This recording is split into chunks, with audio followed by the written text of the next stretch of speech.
हाँ जी, ये जो मद है ना, इस मद को मद्दे मुत्तसिल कहते हैं। हाँ, मुत्तसिल लफ़्ज़ का मतलब क्या है? इसका मतलब है कि साथ मिला होना, साथ जुड़ा होना, यानी कि फ़ासला नहीं है, दरमियान में कोई दूजा हरफ़ नहीं आया। ठीक हो गया? अब मद्दे मुत्तसिल का कहा क्यों है?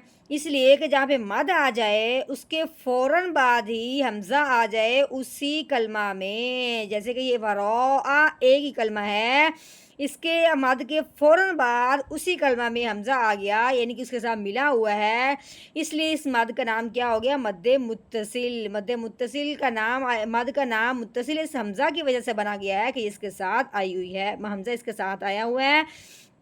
इस हमज़ा के आने की वजह से मद को हमने 4 अलिफ के बराबर लंबा करना है। कैसे पढ़ेंगे?